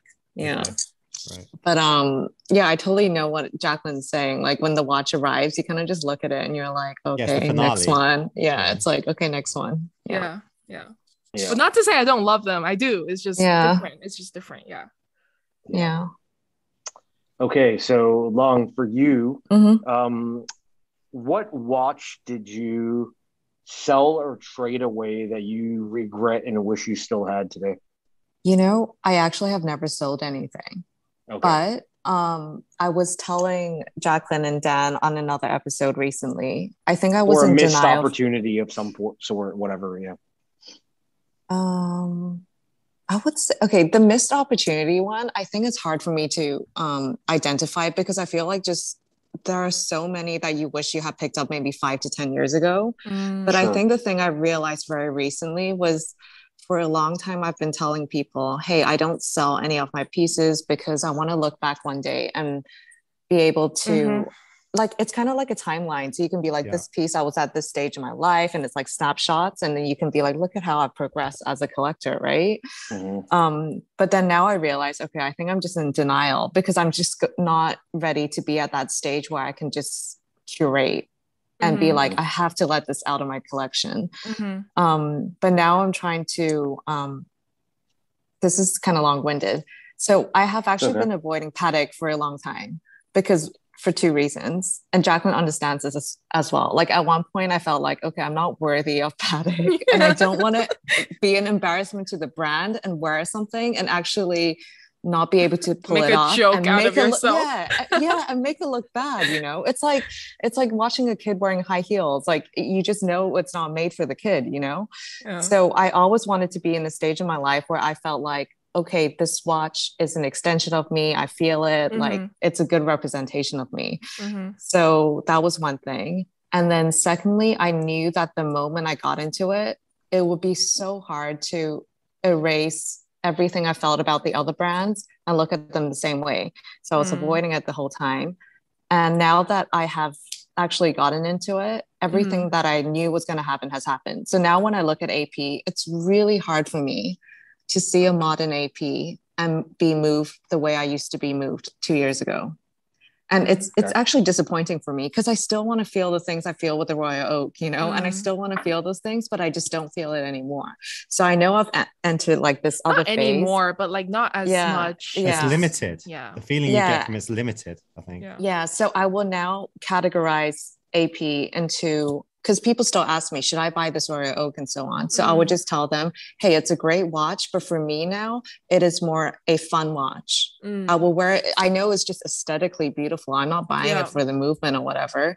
I can understand, like, I get that.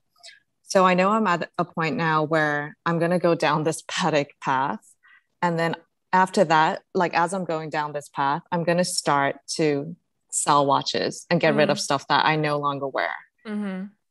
Because ideally I want to get to six to 8 watches and I don't want to have stuff that I don't wear. Yeah. But of course, who knows? Who knows what's going to happen. Which piece do you think you'll let go first? You know, if I said really quickly, I want to say RM, right? But then it's just so funny that I kind of want to keep it just because it's so funny that people hate it so much. That I just want to be like, no, I want to buy what I like. And I don't care what you think, how badly made it is and whatever. I have a very specific purpose for it. But the one that you have is early. It's like earlier, right? It's early. I thought the earlier ones were made pretty well. Like, but I'm not like, mine isn't like RM1 or whatever. It's not those like super early ones, but it's just that I've always told Dan, like for me, I feel so like powerful isn't the right word, but so productive when I wear it. So I'm like, okay, today I'm going to run so many errands. So I'm like sweatpants, RM, like, whoa. Like, wow. Yeah. So it gives me a very specific feeling that I want to be able to keep. Yeah. You know, I'd love to see RM incorporate that into their marketing material. You can get like so much become done. super productive. Yeah. Or like a housewife like pushing a cart around the supermarket and stuff. I mean, RM is such an interesting brand. I've had this like kind of like love-hate relationship with this brand since it started. And in the really, really early days, and this coincides with kind of like my early days as like a watch enthusiast, like when the brand came out, you know, they launched with these really expensive, multiple hundreds of thousands of dollar watches, which, you know, in the beginning, it was kind of a hard sell. In the early days of the brand, like every model was available for like 50% off, 60% off. Exactly. And, you know, at that time, like, cause I was like, kind of like into cars or whatever. I was like, you know what? These are like kind of cool. But at the time, the only model that I could afford was like an RM5, right? Which was like their base automatic watch. I remember when I got my first one, they're like, what number? You can pick whatever number you want. So like I had a white gold number 88 and titanium number like 888 or something like that, you know? And then, you know, at that time, like I was paying $25,000 for these watches. Okay. And I would wear them for like a year or two and then sell them when they got kind of beat up because they collect a lot of scratches on them. And, you know, it's like kind of a cool thing. The really great, like turbs I couldn't afford at that time, you know? And so, I think that they are really a brand that shows off like a lot of technical prowess, but there's also at the same time this kind of it's like a, I don't know, like a joke basically, because you remember when we were kids, like whatever, one of those like not the Aesop's fables, but you know, like one of these children's stories is about like the emperor with no clothes, right? Yeah. So I feel like right now, like the brand, you know, at its highest point, it's basically like, hey, how can we make something so outrageous, so ridiculous, like bordering on like the edge of like the ridiculous, and still have wealthy people like buy every single one we make, like the new cufflinks that they've come out with. or something like that, or like, you know, like, I'm sorry, but these like NTPT quartz, NTPT AZT, whatever, I think these are all plastic actually. Just, you know, I'm just throwing it out there, like, you know. and at the same time, you know, with the old RMs being kind of still not really understood that well, like I have an RM9.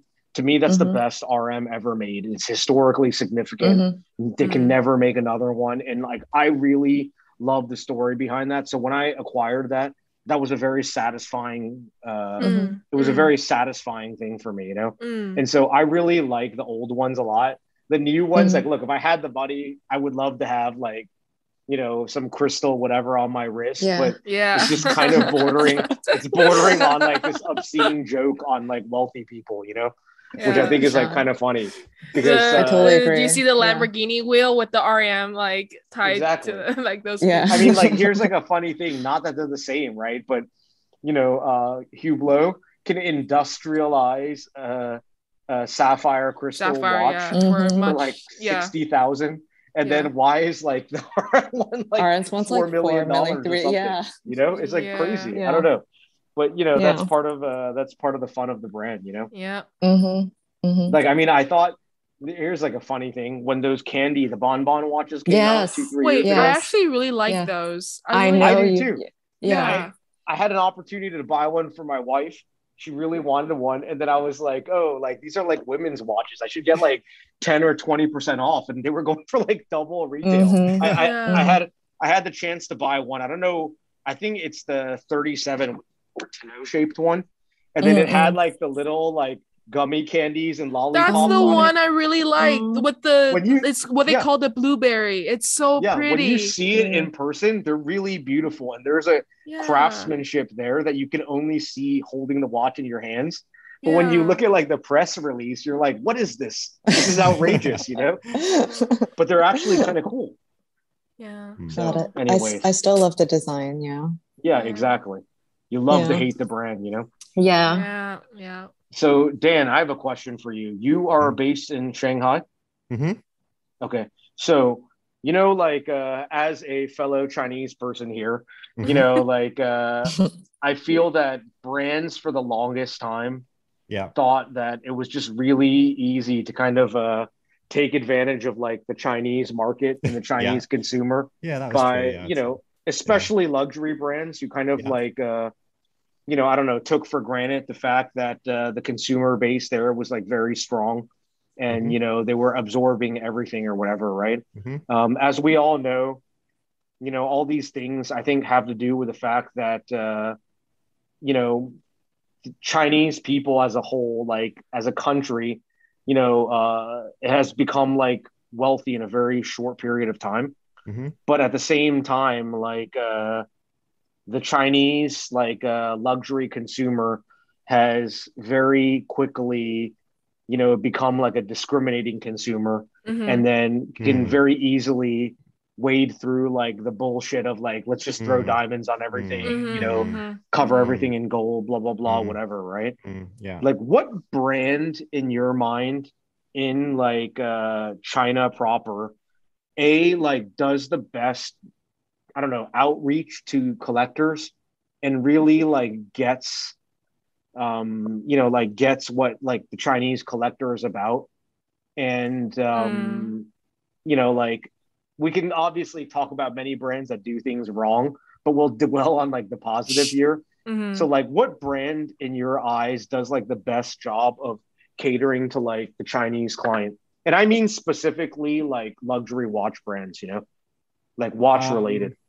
Like has a product that, you know, that resonates with the the collectors and consumers in China, and B, like does a good job of kind of like not falling prey to like the stereotypes of how you market to Chinese consumers.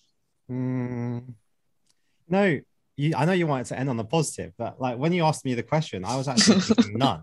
Like that was my first think of like none, where you actually said like, do they do a good way of engaging? And that's because the way a lot of the brands are set up here, they have a kind of lost in translation kind of thing going on, where a lot of the people representing the brand might be an expat, right? Yep. And then they report back to Switzerland. And then Switzerland is so detracted away from the Chinese market that they don't really understand the Chinese consumer or the rapid pace. I was actually speaking to someone very high up at Watches and Wonders representing Rolex. And he was saying that COVID has allowed them to see domestic consumption of pieces, right? Because, Chinese buy everywhere around the world, and sometimes it can be quite hard to see the trends. And he's actually saying that the trend in China is actually 2 years ahead of what they actually thought, right? What about Vacheron?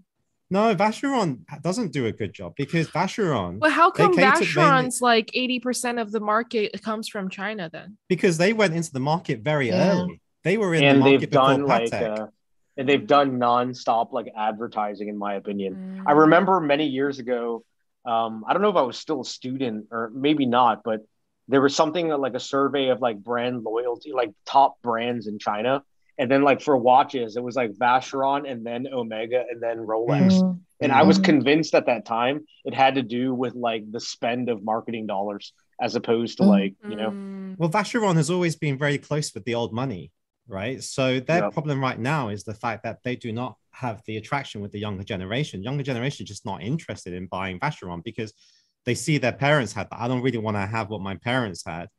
And it has that kind of, they're in that difficult position of, we have very long existing clients that are now aging, but they pay the bills. But how can we then attract the younger generation without annoying them? In terms of open dialogue with collectors, it's just very, very rare that even happens, where they're just not trying to sell to you in the most crude way. It's not even done in a way where you feel like they understand. And I think mainly because you've got that disconnect, and then you've got your team. How much of those people in the team actually know about watches or love watches? I would put a big, big question mark on that, right? I even understand watch culture, like what it means to the consumer, and moving them off from that mindset of, this is just a status symbol. This is like to show who you are. No, there's more to it.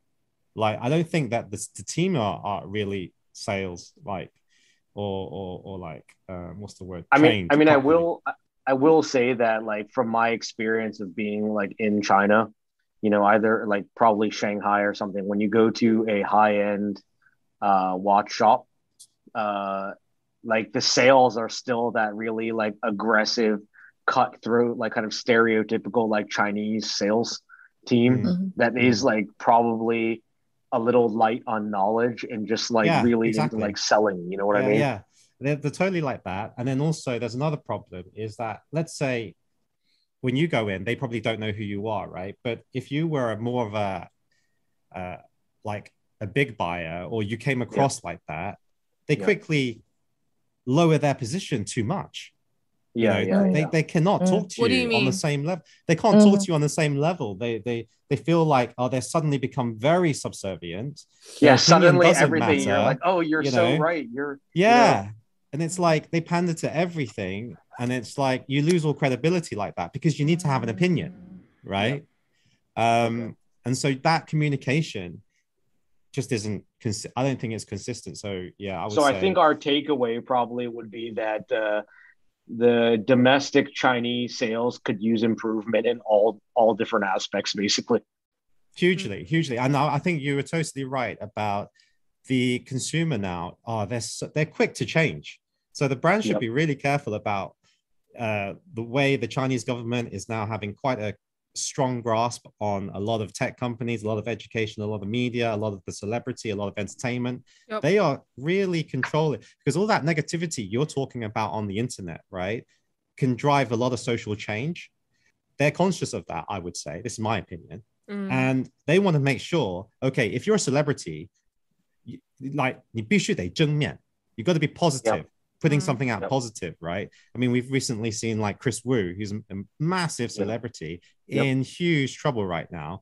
And then a lot of, he's just one of many right now. And then obviously the negativity with extra like classes and how that then spreads online, people complaining, the education system's too expensive, we can't compete. There's so many areas where brands need to be really careful that the shift can just change like that. And that's happened with luxury brands, not in the watch industry yet, but let's say D&G. I was just going to say, one bad move, right? They're dead. They're completely out of the market. That was really like a quick, rapid succession of many bad moves. That was from their commercial, right? Like the lady, commercial? Like that white lady holding the chopsticks, whatever. And then the guys got all crazy about it and started writing some shitty Instagram messages, like DMs. It all went bad quickly, Yeah, they just can't get any, immediately you're off online. You don't even have a say. You can't even search for them. All the stuff that celebrities do as well.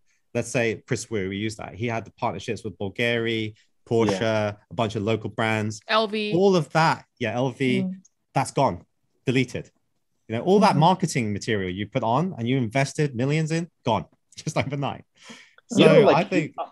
On that note, like I actually, I just got back from like, they call it like Car Week here, but it's like Pebble Beach, Monterey, where they have like all these car auctions and like a Concours like car event, right? So one night I was hosted by the really nice people from like Cartier, and I'm quite friendly with them, and we're having like a nice discussion about the industry and whatever, right?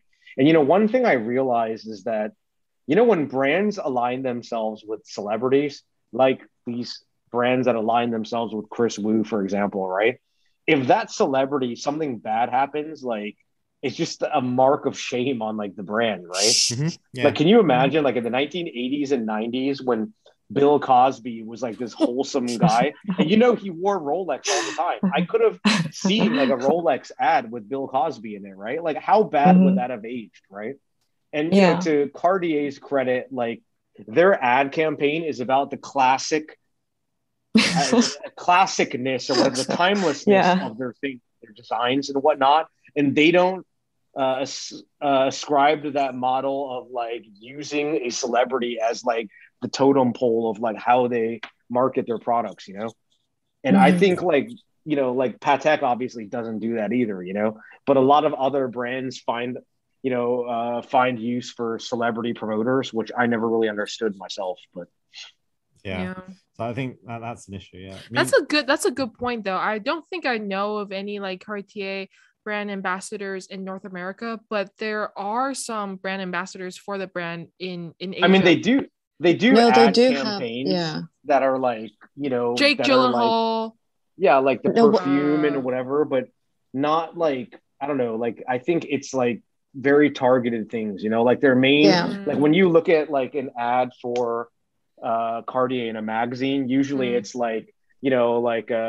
a nail coming out of the ocean or something, you know what I mean? It's a little less dependent on personalities, I worked for the market research company, as in they consulted me, and they were like, if you look at marketing strategies, it's mainly number one in China. KOL marketing comes first. Yes, exactly. Apart from everyone, way above everything else. I think maybe there'll be a change in that.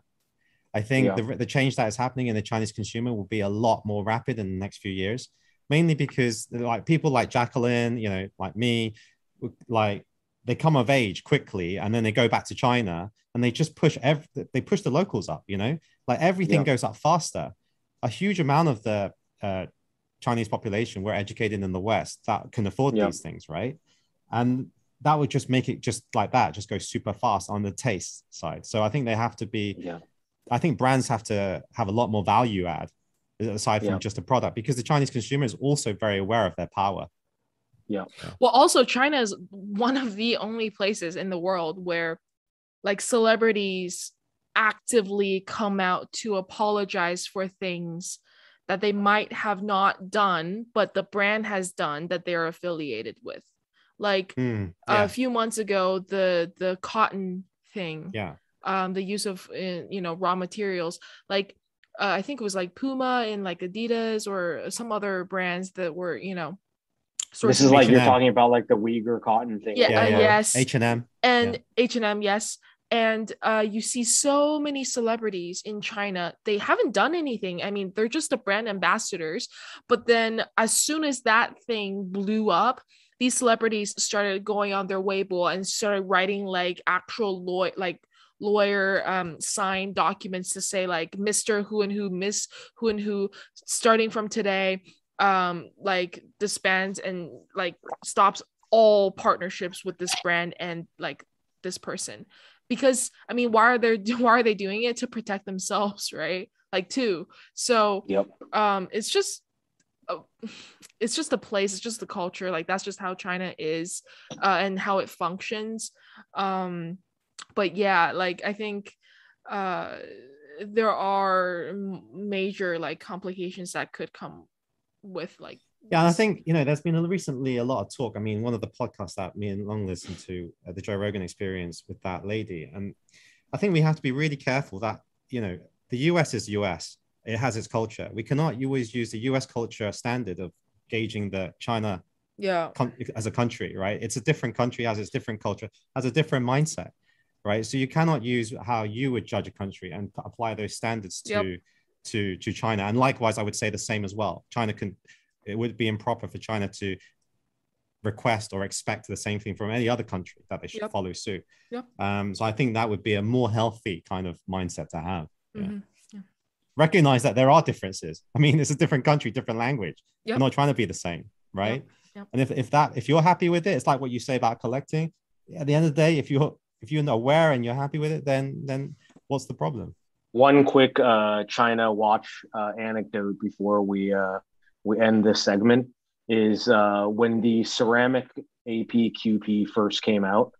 Like I was into the brand for quite some time. I'm very good friends with Michael Friedman, the head of Complications now, but I see that black QP coming out as kind of like, that was like a high point for AP in the modern age and ushered into this era of like everything they make, they just like can't lose kind of thing. And, really that was like a shot across the bow, so to speak. So when that watch came out, you couldn't get it anywhere, right? I had a friend that was in Shanghai at the time, and he's not like a watch person. He's just like a college friend of mine. And that watch was sitting in the window at the AP boutique in Shanghai. And, because obviously beauty is quite high in China and everything's like expensive, right? Nobody bought it. And, no collectors even looked at it. But then I knew, obviously, this was something that was going to be worth like a big premium. So then he's like, hey, like they have this black watch here. I was like, what? And then I made him go into the store and he bought it for me. So. That's insane. Yeah, it was literally just sitting in the window in the display there, Yeah, you can't see anything now. No fanfare, nothing, Yeah. So anyways. Yeah. All right. Should we go on to the pump pusher round? So quick answers. Okay. Favorite city? Tokyo.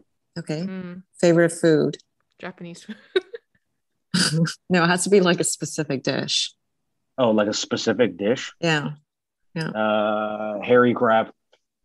Yeah. Oh, nice. Yeah, nice. That's the thing actually that I miss the most about not being in Asia. And in fact, it's like like I don't know, probably in Canada they have this, dude. They have these like Daigo people that come and bring like food, sometimes like illegal, whatever. I found somebody that brought all these hairy crabs from California. Super illegal, super sketch. I had to meet them in a parking lot at night wearing my mask. I thought that the wildlife police would come, and then I got like 3 really nice ones last year. So that's the thing that I miss the most. Yeah. Okay. Favorite TV show you're watching right now? TV show I'm watching right now. This is really trash, but I love this show called 90 Day Fiance. I don't know if you guys have Oh heard my of God, I've heard of it. It's so trashy and so good. That but it's sounds so like bad. it's so trashy and The so title good. is exactly what the show is about. Yeah, it's Yeah. like these people. Yeah. One of the one of the spouses or whatever counterparts is an American, and then to get a green card, Are you you have serious? yeah, Yes, you have it's 90 so days to good. come into the States, and you have to get Yeah. married in 90 days, otherwise they can't stay. So it's always Yeah. like a foreigner and an American, and they're Yeah. always fighting and culture Yeah, clash. It's Yeah, so I good. actually, yeah, you should watch it because I love It's watching very it. And trashy. to be like, this girl is But are like, they not okay, scared that the government's gonna find out? No, No, they it's not like obviously a know. scam. Yeah, It's not a it's scam. It's legal. like Yeah, those 90 days, they're trying to find out if they love each other or not, yeah. Oh. But I'm just like, in those 90 days, you're watching the girl manipulate the guy. Like, how do I get this green card? Like, how to marry this and guy? vice versa. Yeah.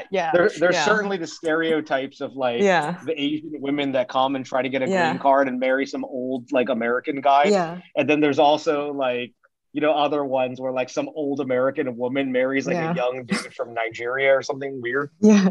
You should watch Like it. It's really good. the current storyline is this 55-year-old American woman married this 29-year-old Nigerian dude, and he's like, you need to have a child for me. And she's Oh like my 55, and she had like went to the doctor, and they're like, you don't have any like ovaries or uterus or whatever it is, and it's just like crazy. It's very entertaining, but super trashy, but very entertaining. Okay. Time to get on to it, Jacqueline. Okay. Favorite micro brand. I actually think I know which one you're going to say, but just in case it's not that one. My current favorite micro brand is a Japanese one. Yeah. It's this one, Naoya Hida, who, okay. I bought that first watch from him, the time only, the 3-hand one. And I Mhm. have Moon Phase on order. And, I had written this piece for Junkie several months ago. And that was like another thing where when that brand came out, you read the comment section and like the internet was just not kind. People are fixated on the price. Yeah. And which is understandable because it's not a cheap watch. But to me, like the watch resonated because I felt that there was a good story behind it and everything from the design standpoint was like really well thought out, Yeah. Another thing that the people really fixated about were that it wasn't an in-house movement, it was an edit movement. And, I don't think that the movement makes the watch. There's many components that make a watch, not just a movement. So I'm definitely not like a movement snob. And, I just, that's a brand that I really appreciate. And I would like to see him succeed. It's obviously a really tough industry for micro brands, but, he's making whatever 20, 30 pieces a year and they're all sold out. So, he's on his way. Yeah. Yeah. Okay. When you travel, the number of watches you usually bring with you? Just the one on my wrist. Oh, really? Okay. Yeah, because he's bringing back a ton, isn't he? Yeah, I mean, for various security reasons, whatever. And these things like you see in Europe, like watches getting snatched off people's wrists, and now things like this happen in LA too. Oh my God. I mean, it's a real thing. I mean, a lot of times when I travel, I just wear like an Apple Watch or something, Yeah. Okay. It's kind of sad, but like it's mainly like a security thing, It happened Did you to have my the Apple friend Watch with the other Rolex day. screensaver? Yeah, exactly. An Apple Watch with a Rolex screensaver on it, And, Wait, Jacqueline, you said that my friend got robbed like 2 days ago in London. They didn't end up snatching, like it wasn't successful, but he had like a bruised arm. It was quite like traumatic for him. He had nightmare the day. I've had many friends that this has happened to. And actually like London, my friend like walked out of Harrods in the back of it, and then immediately after was like grabbed by 3 guys that ripped his watch off his wrist, Gosh. Yeah, it was a 3970 R second series, and he was telling me how I was like, oh, thank God, like there was a deployment buckle or whatever, like it got stuck and they weren't able to like snatch it in time. But then the struggle lasted for like maybe less than 20 seconds or like less than 15 seconds, and then he was telling me like just how much shock he was in because he was in Chelsea, which was like very like a nice area. Yeah. And then it was really hot, so he rolled up his sleeves, and then these two guys came, and he was with a friend. So he was telling me, oh, having a friend there helped, and also like he was just on fight or flight mode the entire afternoon. He didn't realize how badly his arm had hurt until after he got home, and he like was able to realize what had happened. And then it was really scary. I mean, today before this podcast, I was in downtown San Francisco, and actually I don't know, 6 months ago or whatever, a guy was walking out of an Asian guy was walking out of a department store, the Neiman Marcus here, and was accosted by like a group of teens that tried to like steal his Rolex. And then there was a gun, somebody got shot, killed, all this stuff. And I was standing there, and I was wearing my ceramic AP turf. And then I was like, oh my God, I shouldn't be wearing this. And then I was wearing this vest, and I literally opened this pocket and put my watch in here, and was like walking around like this for the whole afternoon. I mean, I really think about these things now. It's like that bad, you know? So the key thing is, you know, when everybody sees you, is to go for the vest. Possibly. Yeah. You've learned my secrets now. Yeah. But the truth is, you know, like Jack, you know, like people are going to go to a wealthy place to steal. They're not going to go to like a shit place to steal, because there's nothing good there to steal. I mean, I've been burgled, and I was living in a good place. That's exactly. I mean, they found the thieves. They were from like the crap part of the town. And they came. I mean, the funny thing is that like I feel comfortable wearing whatever watch it is, like actually in most Asian cities, to be honest. I mean, like, you know, like Hong Kong, I definitely feel comfortable. Taipei, never a problem. You know, Tokyo, whatever, Shanghai, you know, like Dubai. You know, these kind of places, like I've never really felt that uncomfortable. But Europe and some cities in the US, it's like quite dangerous, you know. I don't know about Hong Kong, because just before around June of last year, all the cases came out with the people getting like bringing these knives and then, you know, trying to rob people of Daytonas and stuff.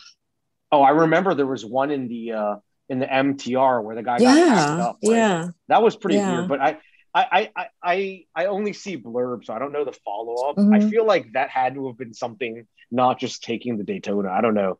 To hack somebody I heard something about that too. Yeah, like in Hong Kong, dealing with something like that and the ramifications. I feel like either the guy secretly owed like somebody money or something. I don't know that it was a watch thing, but you know, I could be wrong.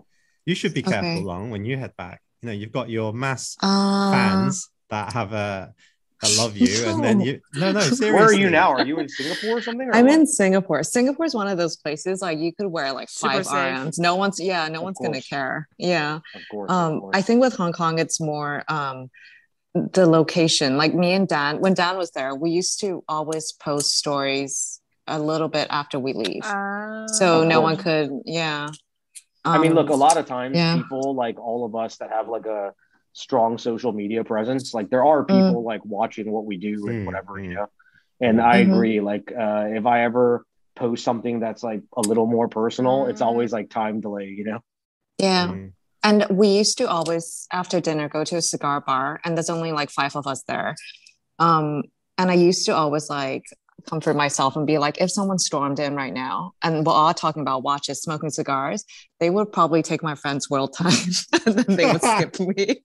But then I was like, oh my God, this is so bad. It's actually dangerous. Which cigar bar do you go to out of curiosity? We go, what floor is it? 25th floor, World Trade Center. Is it called World? Well, Euro Trade Center. Yeah, Euro Trade Center. And you take the lift to the 25th. And then I see. Petter Building, a red chamber. And then there's one diagonally opposite. Side. It's the New York Loft one, right? I think we forget. Do you know that one? It's all the same company, but this one is another one on 22 Ship Street as well. Yeah. I see. Okay. We're probably never going to go there now. Not for a couple of years, maybe. All right. Last question. One book you would recommend. It doesn't have to be watch related. I don't know who wrote this book, and it's not really like a self-help book, but I remember one time the bane of every car owner's existence is when you walk back to your car and then like somebody hit the bumper or like ding the door or something, right? And I remember at one time I just bought this car, and I came back, and like the guy in front of me just like backed into me. So like the two screws from the license plate like made like an indentation on the bumper, and I was like devastated, right? Yeah. And I was all annoyed. This is like in front of some police station. So I went inside and was all upset, like yelling at the cop or whatever. And then he's like, "Hey, dude, I'm gonna give you this book." And I don't know who wrote it or whatever. It's a little book, and it was called "Don't Sweat the Little Things." And like I read that and I just felt better. I'm still kind of crazy about things, but I think that's like a good thing to live by. And it was a book. It's called "Don't Sweat the Little Things," and so that really changed my life. Nice. Kind of. Yeah. It's so funny that the police dealt with it that way. Like, okay, sir, calm down. Like, no, you know, like in Hong Kong, they'll be all like taking a report and taking it all seriously. In the States, it's like the guy's like eating a sandwich, like not even listening to what I say, and he's like, "Oh, just take this book, like relax, man. Do you really want to do all this paperwork, whatever?" And I was like, "Yes, I do." But they don't want to do the paperwork. Yeah, they don't want to do it. This is like with watches too. You know, you wear a new watch and then you just hit the door and you're like, "Oh shit," or whatever. You know? Yeah. The first scratch is the one that hurts the most, right? Exactly. Exactly. Yeah. All right. Thank you, Eric. That was really fun. Yeah. For those of you that want to check out Eric's site, because we didn't mention it, it's 10past10.com. 10 being the number 10, past 10, and then TEN.com. You can find Eric if I may interject for a second, you should check out my new website, which is a watch auction one, and it's called loupethis.com. We're gonna talk about this. Don't worry. And you can find Eric on Instagram at Fumanku, FUMANKU. And of course, you can find me, Long Thun, Jacqueline, At a Dose of Time, and Daniel, Mr. Daniel Song. So thank you, everyone, for listening. Bye. Thank you. Thanks, Eric. Thank you. Thank you for tuning in to the Waiting List podcast. Hit the subscribe button and the next episode will come straight to your phone as soon as it's ready. Whilst I'm here, please remember to leave a nice review and follow us on Instagram at the Waiting List podcast.